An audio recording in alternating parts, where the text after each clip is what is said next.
este organismo que está encargado de pues atender todo lo que se hace bien y destacar o señalar lo que no se hace bien en política social, dio a conocer un estudio bien interesante que tiene que ver con la salud. Platiqué con John Scott Andretta y aquí tenemos la charla. Bueno, este es un estudio cualitativo, es decir, está basado en entrevistas en campo dirigidas hacia ciertos grupos, como por ejemplo los operadores locales, etcétera, y básicamente es parte de una evaluación más amplia del sistema de salud y de los cambios que ha habido en los últimos años, que pues, consideramos de gran importancia, porque pues es una de las carencias sociales más críticas y que ha tenido una evolución particular en años recientes, tanto por COVID como por el cambio en el sistema de salud, las reformas que ha habido, ¿no? Entonces, lo que nos propusimos es hacer una evaluación amplia de estos cambios, con información de campo directamente, no nada más con información de gabinete, y es lo que presentamos en este estudio.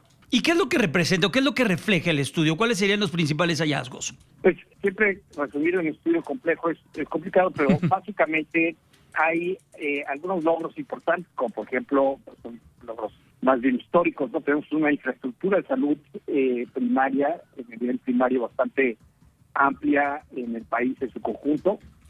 Ha habido un esfuerzo de coordinación con los estados en los últimos años, con el nuevo sistema, pero hay retos bien importantes. En particular, es una cifra muy dramática, conocida, que no presentamos en este estudio, pero que ya habíamos presentado en la medición de la pobreza del año 2020, la carencia por acceso a servicios de salud, es decir, la población que no tiene acceso a servicios de salud públicos, incluyendo los servicios de salud para la población asegurada, subió del 16% a más o menos 28%, ¿no? Entonces hubo un deterioro ahí en ese indicador que venía bajando históricamente en forma bien importante.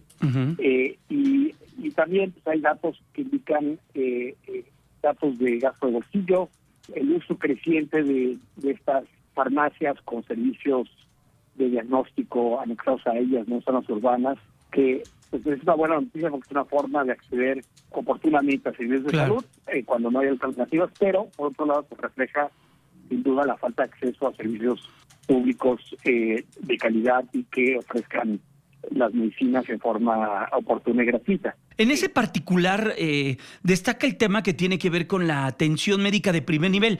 En ese estamos bien. Así es, ahí tenemos una red muy amplia. Creo que el reto ahí, como en los niveles superiores, es la provisión de insumos, medicinas, en todos los lugares en forma oportuna y el personal también. Pero en general la red funciona bastante bien. El reto está principalmente en los niveles de salud terciaria y secundaria, ¿no? En clínicas más especializadas. Ahí pues muchos estados tienen muy poca capacidad de servicios. Muchos están centralizados en la Ciudad de México, en la zona central del país. Sí. Entonces ahí hay un reto todavía bien importante. Sí. También ha habido, como se ha discutido mucho, ha habido retos para ciertos fármacos especializados, en particular, por ejemplo, fármacos para cáncer. Contra el cáncer y ese tipo de tratamientos que son de mayor especialización, exactamente. Estamos platicando con John Scott Andretta, él es investigador académico del Coneval, sobre este estudio cualitativo sobre derecho a la salud. Me llama mucho la atención que la reconfiguración al sistema de salud, todo lo que ha ocurrido con el INSABI, primero su creación, después su muerte, la reorganización a través del IMSS Bienestar y todo lo que ha sucedido, ¿puede deteriorar los avances que se han registrado, John? Pues sí, una de las observaciones que hacemos es que el constante cambio de estructura organizativa y además donde tenemos, por un lado, algunos estados que todavía se mantiene el sistema descentralizado, otros estados que se mantienen el sistema centralizado, y después la cancelación de este primer intento con INSABI y la transición hacia IMSS Bienestar, pues creo que sí representan retos operativos bien importantes. Es tan importante que son difíciles de evaluar porque ni siquiera hay información muy clara al respecto, ¿no? Mira, qué interesante. Van cambiando las cosas muy rápido. Oye, John, la pulverización de los sistemas de salud, porque tenemos IMSS, de la salud pública, IMSS, ISSSTE, Sí. cada estado tiene en cierta medida un instituto de salud, tenemos Pemex, tenemos Marina, tenemos Sedena, vaya, esta pulverización de sistemas de salud, ¿es benéfica para la población? ¿No es benéfica? No, hay una gran segmentación en los servicios de salud, en particular entre los servicios de salud para la población asegurada, Ajá. del IMSS, del ISSSTE.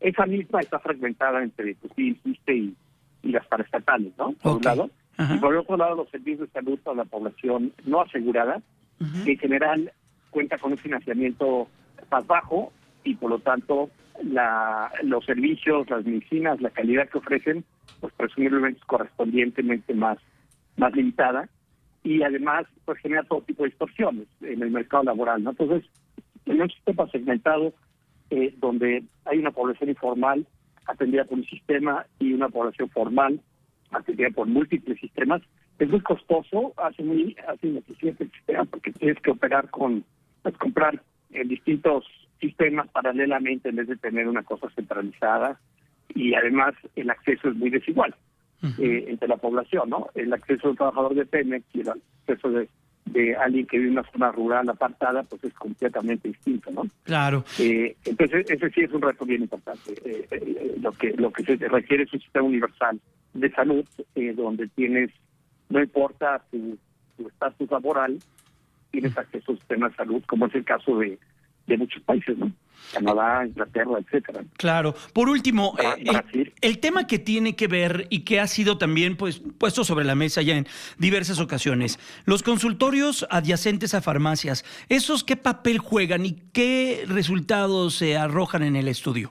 Por un lado, un papel positivo al ofrecer servicios, presumiblemente cuando el hogar no tiene acceso a otras alternativas, servicios de bajo costo, con acceso oportuno, sobre todo claramente en áreas urbanas, no en áreas rurales.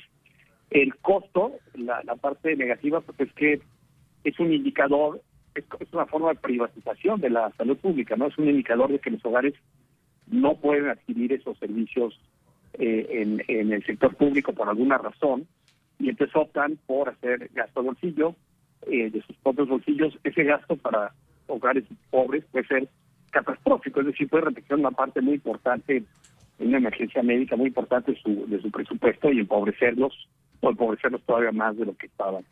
Y hemos visto que el gasto privado y el gasto de bolsillo en particular ha aumentado, ¿no? Entonces sí, esa parte pues es muy desafortunada, ¿no? La otra es que pues es un sector que no está regulado. Realmente no sabemos ahí la calidad de los médicos, la calidad de los fármacos sí están regulados, pero la calidad de las recetas, y obviamente hay un incentivo complicado ahí, si la farmacia misma que vende es como si el doctor tiene el negocio, el mismo doctor tiene directamente el negocio de vender fármacos. Entonces sí es un tema interesante que vale la pena estudiar a mayor profundidad, dado que en efecto es un sector que ha crecido mucho, pero sí estos riesgos potenciales bien importantes. Por último, John Scott Andretta, el tema que tiene que ver con el acceso suficiente a medicamentos, ¿se toca algo en el estudio? La cantidad el promedio de receta cumplida en instituciones públicas de seguridad social, ¿hay algo sobre eso? Sí, una de las cosas que observamos es el número pues, muy agregados, es que se ha reducido en todas las instituciones, incluyendo las de seguridad social y las de salud para la población no asegurada, se ha reducido el porcentaje de los medicamentos que se distribuyen, ¿no? Entonces hay un reto generalizado, ¿no? Y eso ha sucedido en los últimos años. Hay diferencias importantes entre estados. México es un país muy heterogéneo en términos de sistemas de salud. Claro.